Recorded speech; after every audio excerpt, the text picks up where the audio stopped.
Alors bonjour et bienvenue à tous, on se retrouve maintenant pour ce troisième épisode sur les règles de Carcassonne. On va voir dans cette vidéo les règles concernant trois nouveaux pions qui viennent les trois de diverses extensions. On a ici le chariot, le maire et le bâtisseur. On va commencer avec le chariot. Alors le chariot est un partisan classique, vous pouvez le jouer comme vous avez joué tous vos autres partisans, donc les plus petits partisans ici bleu et le grand partisan ici. Je parlerai de ces deux plus tard. La seule particularité à observer, c'est que ce petit chariot ne peut pas aller sur les prés. Donc vous pouvez totalement le jouer de manière totalement classique. Donc par exemple, me trouve dans cette ville, je termine la ville, et puis je compte mes points, je récupère. Donc ici j'aurais pris en plus la petite ressource, et en plus je remets le chariot dans ma réserve de pions. Mais le chariot a cette faculté d'utiliser les routes pour se déplacer. Je m'explique. Imaginons qu'on termine cette ville de nouveau, je peux soit le reprendre, mais je peux aussi aller me déplacer sur cette route. En fait, le chariot peut se déplacer sur une construction inachevée et inoccupée qui est adjacente à la construction terminée. Imaginons maintenant que nous sommes sur cette route.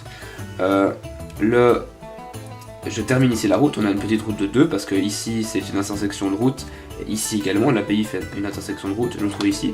Je peux me déplacer sur l'abbaye qui est directement adjacente à cette route. Je peux me déplacer sur cette route qui est inoccupée et inachevée. Je peux pas me déplacer sur cette route là parce qu'elle est déjà terminée. Et puis les deux bouts de route ici sont trop loin, c'est à dire que là la seule construction adjacente c'est l'abbaye. Les routes on peut se déplacer plus tard. Si ensuite je termine l'abbaye ici, je peux me déplacer sur une de ces deux routes. Donc en fait on peut aller des villes aux routes ou des routes aux villes, de l'abbaye à la route ou de la route à l'abbaye. Donc en fait le chariot vraiment on peut le jouer de manière totalement classique, mais en plus il a cette faculté de pouvoir se déplacer lorsque la construction est terminée. Voilà pour le chariot. On a maintenant un deuxième nouveau partisan qui est le maire. Alors déjà le maire ne se joue que sur les villes, c'est pour savoir, et faites attention, ici on a le grand partisan donc classique qui vaut pour deux petits partisans. Lui il a des jambes droites et une grosse tête, alors que le maire lui a une petite tête et des jambes un petit peu bombées. Donc il faut faire attention, ils ont pas le même poids. Alors pas du tout non, mais ils ont pas le même poids. Donc le grand partisan, le maire. Donc le maire ne se joue que sur une ville, et en fait le maire va représenter un nombre de partisans en fonction du nombre de boucliers qu'on a dans une ville. Si on reprend notre grande ville, on a 2 boucliers. C'est comme, si je le mets dans cette ville, c'est comme si j'avais 2 petits partisans à la place. Imaginons maintenant qu'on n'ait plus qu'un bouclier, c'est comme s'il y avait un partisan, d'accord? Et donc dans cette situation là, si je termine ma ville comme ceci, bleu et gris vont se partager, vont gagner tous les points de la ville. Mais maintenant imaginons qu'on se retrouve dans cette situation comme ceci. Donc on va avoir un bouclier.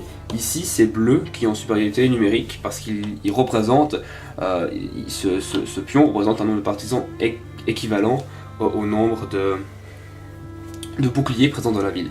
C'est pour ça qu'évidemment il ne peut pas jouer ailleurs que sur une ville parce qu'il dépend des boucliers. Imaginons maintenant qu'on ait une ville où il n'y a pas de bouclier, ça n'a absolument aucun intérêt de prendre une ville qui n'a pas de bouclier avec le maire parce qu'ici la ville est terminée mais bleu ne gagnerait tout simplement aucun point. Donc ça n'a pas d'utilité de jouer le maire ici. Voilà pour le maire, donc il dépend des boucliers, on avait le chariot qui peut se déplacer, et maintenant on a enfin le bâtisseur. Alors le bâtisseur est totalement différent, le bâtisseur ne compte pas pour un partisan, c'est-à-dire que lorsque le bâtisseur se trouve dans une ville, imaginons qu'on est ici bleu et un bâtisseur, ici c'est comme si j'avais seulement un partisan, je n'en ai pas deux, il ne compte pas pour un partisan. Le bâtisseur est en réalité un bonus qui va vous permettre de piocher, je m'explique. Imaginons que lors d'un premier tour, vous avez posé cette tuile ici, et donc vous avez pris la ville en vous posant sur la partie de la ville qui se trouve sur la tuile que vous venez de poser.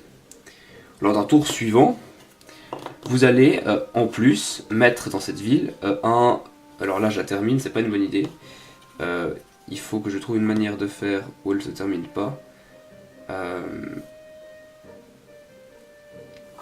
Alors voilà. Donc par exemple je continue la ville ici et je pose un bâtisseur dans cette ville.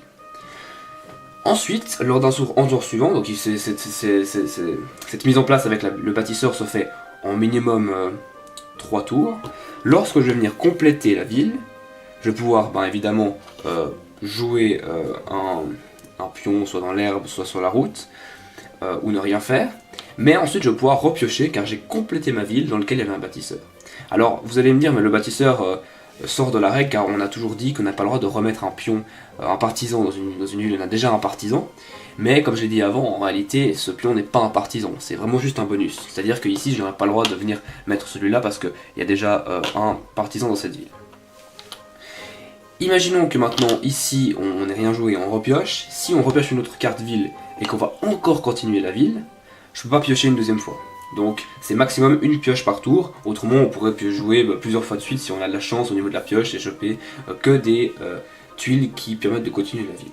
Donc voilà pour le bâtisseur, donc qui permet de piocher la ville. Et donc si par hasard il venait à se retrouver tout seul, si lui devait être enlevé, on le verra dans une autre vidéo, le bâtisseur retourne dans la réserve du joueur.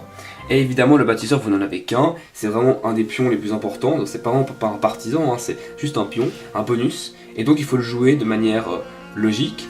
Et j'ai pas précisé, mais ça marche de la même manière avec les routes. Donc vous pouvez totalement le faire avec les routes, il n'y a aucun souci à ce niveau-là. Donc le bâtisseur peut aller sur les routes ou sur une ville, mais vous avez au minimum déjà quelqu'un. Donc ça veut dire qu'ici, si je complète ma route, bah là je peux jouer directement et empêcher une autre carte par exemple. Voilà pour ce troisième épisode qui expliquait le maire, le chariot et le bâtisseur.